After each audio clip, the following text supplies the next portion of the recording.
আর জান্নাতে যাওয়ার জন্য শুধু নামাজি হওয়া যথেষ্ট নয়, শুধু রোজাদার হওয়া যথেষ্ট নয়, শুধু হাজি সাহেব হওয়া যথেষ্ট নয়, শুধু দানশীল হওয়া যথেষ্ট নয়, বরং পুরা দিন মানা জরুরি। আমার জন্য, আপনাদের জন্য। আমি না মানলে আমি ক্ষতিগ্রস্ত, আপনি না মানলে আপনি ক্ষতিগ্রস্ত। কথা বুঝছেন? বহুত জনে তো মানে না, এই কথা কই হালাই দিল হইতো না। বহুত হুজুরেও তো মানে না, না মানুক। আপনি মানবেন, কারো অমকে মানে না, তমকে মানে না, এই কথা বলে উড়াই দিলে হবে না। আপনি তো উনার কবরে যাইতেন না, আপনি তো আপনার কবরে যাইবেন। এই জন্য হালাল রোজগার এটা অত্যন্ত গুরুত্বপূর্ণ। তলাবু কাসবিল হালাল ফরিদাতুন, সরাসরি হাদিস, বাদাল ফরিদা। নবী সাল্লাল্লাহু আলাইহি সাল্লাম বলেন, নামাজ, রোজা, হজ, যাকাত এই ফরজগুলো আদায়ের পরে হালাল রোজগার তালাশ করা এটা দ্বিতীয় ফরজ। দ্বিতীয় ফরজ কাসবিল হালাল, হালাল রোজগার, হালাল রোজগার। রাসূলুল্লাহ সাল্লাল্লাহু আলাইহি সাল্লামের জামানায় এক ব্যক্তি কাবা ঘর ধরে, কাবার গিলাফ ধরে বহু দূর থেকে সফর করে বালু সালু নিয়া কাবার গিলাফ ধরে আল্লাহর কাছে দুই হাত তুলে দোয়া করতেছিল বিভিন্ন কিছু, ইয়া রব্বি, ইয়া রব, ইয়া রব, আল্লাহ আমার এই দরকার, এই দরকার, এই দরকার। তিরমিজি শরীফের হাদিসের মধ্যে আছে, আল্লাহ নবী সাল্লাল্লাহু আলাইহি সাল্লাম সাহাবীদেরকে বললেন, দেখো তো, মাতামুহু হারাম, মাশরাবুহু হারাম, গুজিয়া বিল হারাম, ফাআন্না ইউস্তাজাবু লাহ। এই যে লোকটা, সে যা খেয়েছে হারাম, সে যা পান করছে তাও হারাম, তার শরীরের গোস্ত রক্তগুলো যা হয়েছে তাও হারাম, ফাআন্না ইউস্তাজাবু লাহু, তাহলে কিভাবে তার দোয়া কবুল হবে? যদিও সে কাবার গিলাফ ধরে রাখছে, যদিও সে আল্লাহর ঘরের সামনে। তো রাসূলুল্লাহ সাল্লাল্লাহু আলাইহি সাল্লাম যদি বলেন হারামখোরের দোয়া কবুল হয় না, তা আপনি গাছ জোরে নিয়ে দোয়া কবুল করাবেন? কথা বলেন। ইমাম সাহেব রেটে 100 দিলে ইমাম সাহেব দোয়া কবুল করাইয়া এরপরে বেহেশতে জমা দিয়ে যাবেন? হ্যাঁ, কি বেহেশত? এই মাওলানা রুহুল আমিন, মাওলানা অমুকের, আবু হানিফ, আনিসুর রহমান, হেগো বাফের সম্পত্তি। হ্যাঁ, কথা বলেন না কেন? বেহেশত কি ইমাম সাহেবের বাপের সম্পত্তি? তো ইমাম সাহেব কি টেন্ডার নিয়ে আসছে বেহেশত, যে আমি দূরে টেন্ডার লইছি 10 শতকের? তো কি ভাবছেন? আপনার সমস্ত জিন্দিগির পুরা নাফরমানি ইমাম সাহেবকে 100 দিয়ে মিলাই দিব, এত খামখেয়ালি ভাবলেন? সারা জিন্দিগির সমস্ত হারাম উপার্জন 200 টাকা দিয়া ইমাম সাহেব সাফ করায় নিব, এটা কি আসলে? এতটা মামুলি কিভাবে ভাবলেন? এতটা খামখেয়ালি কিভাবে মনে করলেন? এতএব আল্লাহ নবী সাল্লাল্লাহু আলাইহি ওয়াসাল্লাম বলছেন, লা ইয়াদখুলুল জান্নাতা জাসাদুন গুজিয়া বিল হারাম। ওই দেহ জান্নাতে প্রবেশ করবে না যে দেহের গোস্ত, মাংস, রক্ত হয়েছে হারামের দ্বারা। আল্লাহর কসম, এটা হাদিস, নবী সাল্লাল্লাহু আলাইহি সাল্লাম বলছেন। আমি নিজে হাদিসের ব্যাখ্যার মধ্যে পড়ছি, আহা বদনসিব ওই ব্যক্তি, যে ব্যক্তি তার গোটা ফ্যামিলিকে, বউ বাচ্চাগুলোকে হারাম টাকা খাওয়াইছে, তার এই হারাম রোজগার দিয়েই সবাই খাওয়াইছে, পড়াইছে। তো হাদিসের ব্যাখ্যায় মুহাদ্দিসিনে কেরাম বলে, এই হারামখোর, এই নাফরমান নিজের জন্য জান্নাত বরবাদ করলো, পুরা ফ্যামিলির জান্নাতও বরবাদ করলো।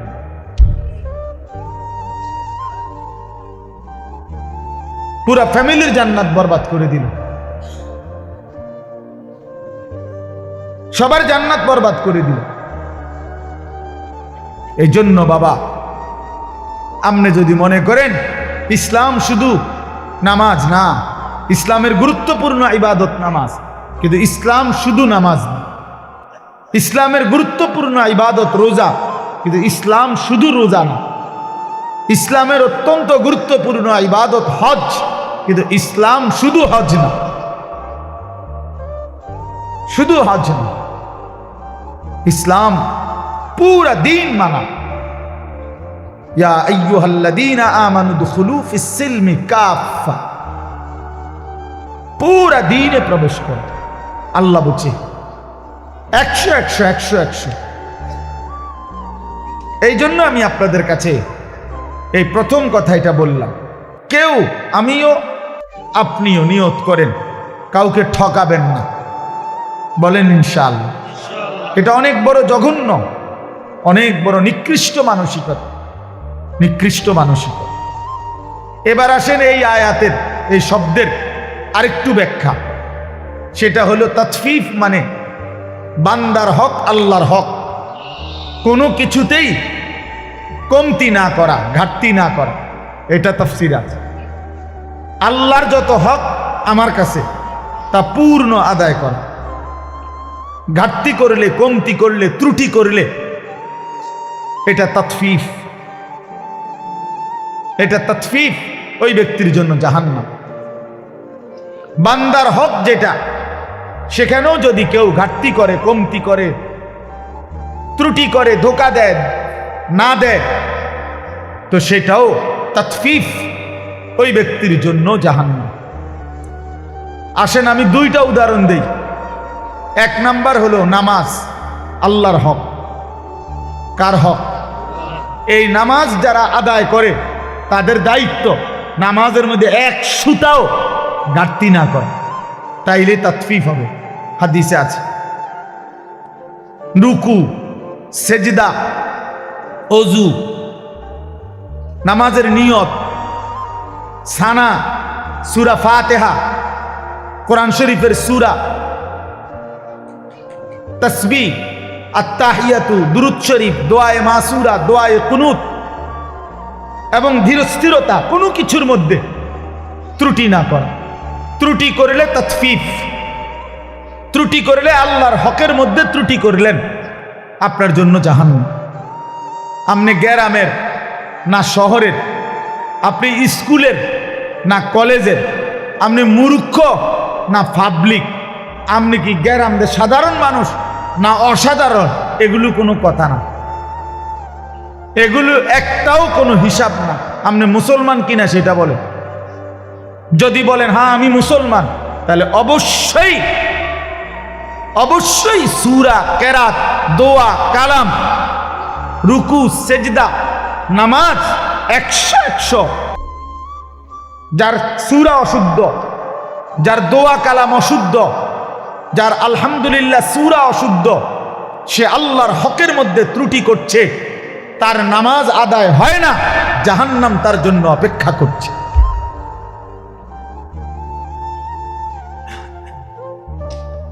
আপনি স্কুলে পড়ছেন না কলেজে পড়ছেন, আপনি বুঝেন, এটা আমার বুঝার বিষয় না। আমারটা বুঝাই দেন, ইসলাম বুঝাই দেন, নামাজ বুঝাই দেন, সূরা কেরাত বুঝাই দেন। করতে আইছেন সেটা পরের কথা বুঝেন নাই। এদেশের রাষ্ট্রীয় আইন হুজুরদের জন্য একরকম, আমনাগো পাবলিকদের জন্য আরেক রকম, ঠিক না? তাইলে তাইলে এই জন্য অনেক মানুষ আপনারা এই বোকামি করেন। আপনাদের অন্তরের মধ্যে কেউ বসায় দিছে আমরা সাধারণ মানুষ, আমরা গ্রামের মানুষ, আমরা সিধা সাদা মানুষ, আমরা জেনারেল মানুষ, আমরা স্কুল কলেজে পড়ছি অথবা কিছুই পড়ি নাই, আমগো দোয়া কালাম সূরা কেরাত কোন রকম একটু হইলে এবে রুকু সেজদা দেওন, আমরা কি এর এত টান ফার্মু?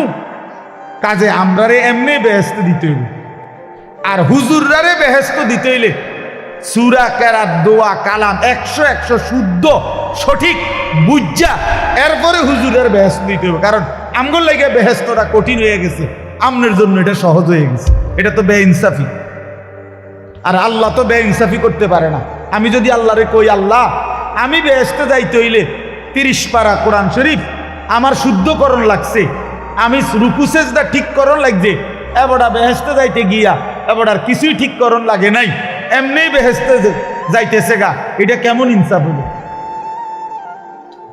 কথা বলেন না। তখন কি কি ব্যাপার ভাই? এই জন্য সাবধান। আবু হানিফ ভাই এটা বলতেছিল যে কেমন মোমেন হলেন, আল্লাহর কোরআন শুদ্ধ পড়তে পারেন না।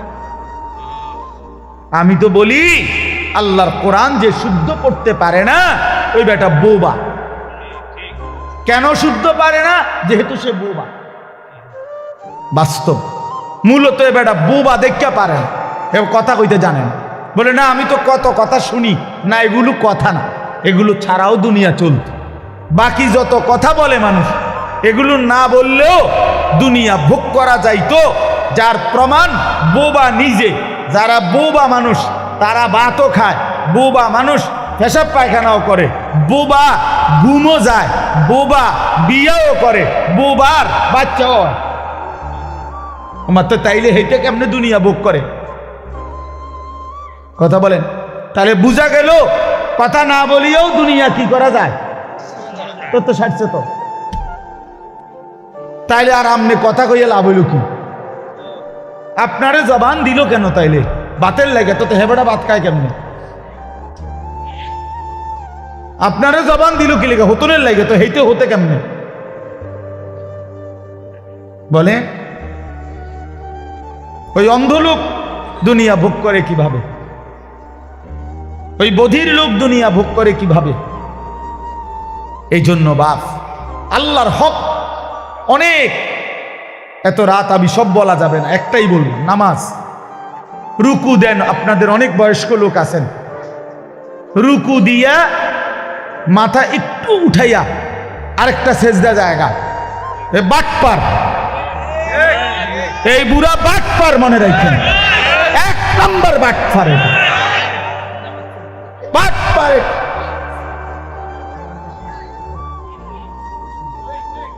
সোজা বাটপার। এটা পুরা মিয়া সাদওয়ানে হাবড়ার কুদুনে ঠেলায় কথা কম যায় না কারণ এনাই হাবড়ার কুয়ানি ধরে মসজিদ আইয়া চা দোকানে আমরা কুইটা ওড়ে, লাফাইয়া ওড়ে, আরো 10 জনে থামাই তারে না বুড়ারে। আও আল্লাহ দোয়াই আপনি কত থামেন? আরে রাখ বেড়া, ঘুরে এলাম বেড়া, হেতে উড়ে এলাম দোয়ানদার, হেতে টাকা পায়, হেতে উড়ে এলাই দোয়ানদার। চালাক ইসলামিক চা দোকানে গিয়ে ওইখানে মাতবুরি দেখায়, নামাজের বেলা এসে সেজদে একটা দিয়ে একটু মাথা উঠে আরটা দিয়ে একদম জাঁটা দিয়ে ধরা দরকার। এগুলা একদম চাপ দিয়ে, যে মাথায় আর উড়াইও না।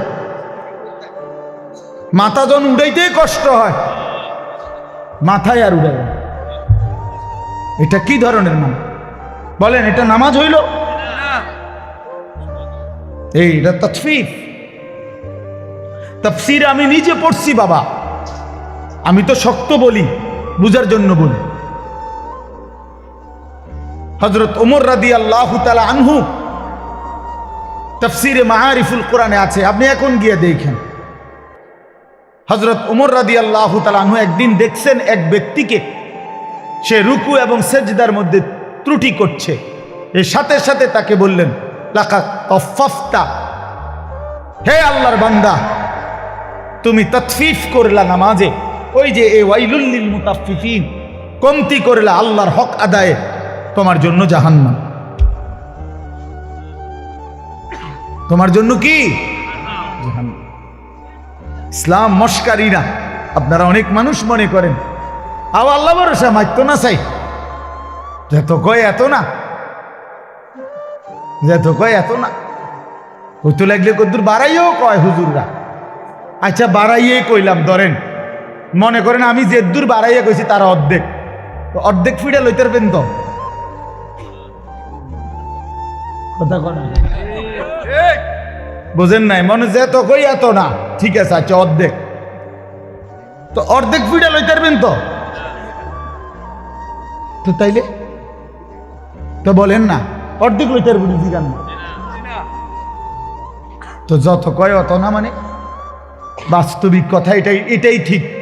হুজুররা যত কয় অত না, মানে হলো আল্লাহর কসম আসলেই এটাই কথা। আমরা যত বলি তত না, বরং তার চাইতে কোটি গুণ বেশি। জাহান্নামের বর্ণনা কোনো আলেম পুরা দিতে পারবে না, জান্নাতের পুরা বর্ণনা কেউ দিতে পারবে না, বরং তার চাইতে কি বেশি, অনেক বেশি। তো যত কয় তত না, মানে এটা এদিক দিয়া না হেদিক দিয়া, এটার অর্থ। আপনি হাদিস শুনেন, একটা হাদিস শুনেন। আল্লাহ নবী সাল্লাল্লাহু আলাইহি সাল্লাম বলছেন, কোরআন শরীফের একটা আয়াত আছে, ওয়া আম্মা মান খাফফাত মাওয়াজিনুহু ফাউম্মুহু হাওিয়া ওয়া মা আদরাকা মা হিয়া নারুন হামিয়া। আল্লাহ বলছে, যার হাসরের ময়দানে মিজানের পাল্লায় গুনাহ ভারী হবে, নেকি হালকা হবে, তার ঠিকানা হবে হাবিয়া নামক জাহান্নাম। জাহান্নামের মধ্যে 7টার মধ্যে একটার নাম হাবিয়া, হাবিয়া জাহান্নাম। তো আল্লাহ নবীজিকে নিজে বলতেছে, ওমা আদরাকা মা হিয়া, বন্ধু আপনি জানেন এই হাবিয়া জাহান্নামটা কেমন? তো আল্লাহ তাআলা নিজেই বলতেছেন, নারুন হামিয়া, সবচেয়ে গরম উত্তপ্ত জাহান্নাম। এবার উত্তাপটা কেমন নবীজি এবার ব্যাখ্যা দিছে, এটা তাফসীরের মধ্যে আছে। নবীজি বললেন এই আয়াতের ব্যাখ্যায় জাহান্নামের তাপটা কেমন। তো নবী সাল্লাল্লাহু আলাইহি সাল্লাম বলেন, নারুকুম হাদিহি জুজউম মিন 70 জুজআম মিন নারি জাহান্নাম। হায় আল্লাহ, নবী সাল্লাল্লাহু আলাইহি সাল্লাম বলেন, উম্মত তোমাদের দুনিয়ার আগুন জাহান্নামের আগুনের আল্লাহর কসম বাবা 70 ভাগের 1 ভাগ। এর চাইতে আরো 69 গুণ বেশি গরম জাহান্নামের আগুন। জাহান্নামের আগুন, বুঝছেননি আমার কথাটা? দুনিয়ার আগুন জাহান্নামের আগুনের কয় ভাগের কয় ভাগ? 70 ভাগের 1 ভাগ। এর চাইতে 69 গুণ বেশি আরো জাহান্নামের আগুন। এরপরে শুনেন না, শুনতেছেন? হাদিস আছে সাহাবায়ে কেরাম লাফ দিয়ে উঠছে, লাফ ফাল দিয়ে উঠছে, ফাল দিয়ে উঠা সাহাবীরা চিৎকার দিয়া বলছে, ইয়া রাসূলুল্লাহ ওয়া ইন্না যালিকা লাকাফিয়া। হে আল্লাহর নবী, আহা কি বললেন? জ্বালাইয়া পুরাইয়া ছাই করে ফেলার জন্য দুনিয়ার আগুনটাই তো যথেষ্ট, এইটাই তো ছাই বানায় ফেলে, এইটাই তো পুরাইয়া শেষ করে ফেলে। তো নবী সাল্লাল্লাহু আলাইহি সাল্লাম বলেন, তাহলেই ভাবো এর চাইতে আরো 69 গুণ বেশি তাপ জাহান্নামের আগুন, সেটা কেমন হয়? বুঝিনি আমার কথাটা? তো যত কই তত না, ঠিকই তো তত না, অনেক বেশি কিনা বলেন না? এই কথা এবার বুঝছেন? আল্লাহ তাআলা বলছেন, আমার বান্দার জন্য আমি যে জান্নাত বানাইছি, মা লা আইনুন রাআত, এত সুন্দর কোনো চোখ দেখে নাই, ওয়ালা উযুনুন সামিআত, এত সুন্দর কোনো কান শুনে নাই, ওয়ালা খাতারা আলা কলবি বাশার, কোন অন্তর জান্নাতের বিস্তৃত সৌন্দর্য কল্পনাও করে না। তো ঠিকই তো, যত কই তত না, পুরোটা আমি করতে কম, আমার তো আন্দাজে নাই, বোঝেন নাই কথা? আমি পুরোটা বলবো কেমনে? তাহলে জান্নাতের বর্ণনাও আমরা যত কই তত না, তার চাইতে বেশি। জাহান্নামের বর্ণনাও আমরা যত কই তত না, বরং তার চাইতে বেশি। খামখেয়ালি করেন না, খামখেয়ালি মনে করেন। হাসরের ময়দান মামুর বাড়ি না, হাসরের ময়দান নানার বাড়ি না, চাঁদওয়ানের পণ্ডিতি না, গ্রামের মাতবরিরা এতেরে হেতেরে ঠেলা ঠেলি করা না। হ্যাঁ, আখেরাত হিসাবের ময়দান, হিসাবের ময়দান। দয়া করে অনুরোধ করলাম, দয়া করে অনুরোধ করলাম, আমার চিন্তা আপনি করেন না। আপনি চিন্তা করেন, নিজের ফিকির করেন, নিজের ফিকির করেন। কোন আলেমের পিছনে সারাদিন পেরেশানিত পড়েন না।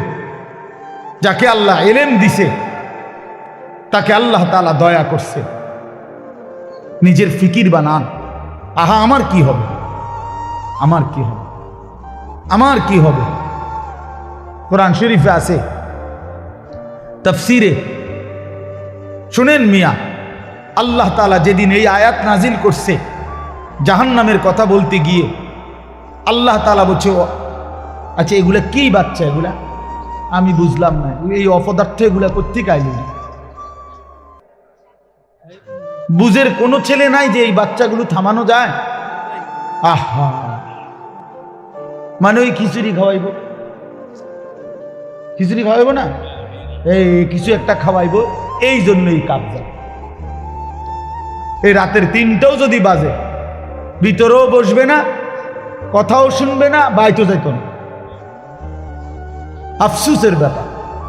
আরে ভাই, তো আল্লাহর দেওয়া মেহমানদারি, কিছু হলে তো হলোই। তো তাই বলি কি চিৎকার চেঁচামেচির কি অর্থ আছে?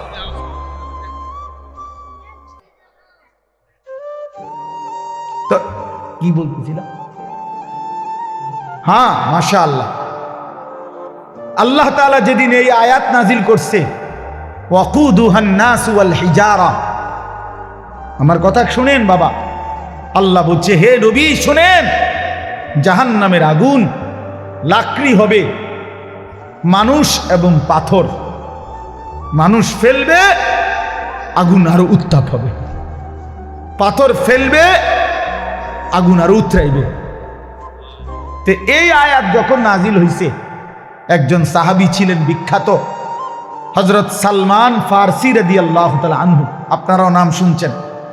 এই সাহাবী এই কথা শুনে একটা চিৎকার দিয়া কানতে কানতে বাড়ির থেকে দূরে একটা পাহাড়ের উঁচু জায়গা এক কোনায় 3 দিন একটানা শুধু নামাজ আদায় করছে, আর বাকিটা টাইম চোখের পানি ফেলে শুধু কাঁদছে, আর এই এক বাক্য বারবার বলছে, হায় জাহান্নামের আগুনের লাকড়ি হবে মানুষ, আমি যদি হই সেটা আমার কি হবে। 3 দিন পরে নবী সাল্লাল্লাহু আলাইহি সাল্লাম সাহাবীদেরকে জিজ্ঞেস করছে, সাহাবীরা আমার সালমান কোথায়? তাকে তো দেখছি না। সাহাবীরা খুঁজতে খুঁজতে তালাশ করে ওই পাহাড়ের উঁচু জায়গা থেকে ওনারে ধরে আনছে, আইনা নবীজির সামনে আইনা বলছি, ইয়া রাসূলুল্লাহ, সালমান তো সেখানে বসে কাঁদতেই আছে আর বলতেছে, হায় জাহান্নামের আগুনের লাকড়ি হবে মানুষ, আমি যদি হই আমার কি হবে। এ কথা বলে শুধু কাঁদতেছে। আল্লাহ নবী সাল্লাল্লাহু আলাইহি সাল্লাম বললেন, সালমান কি হলো?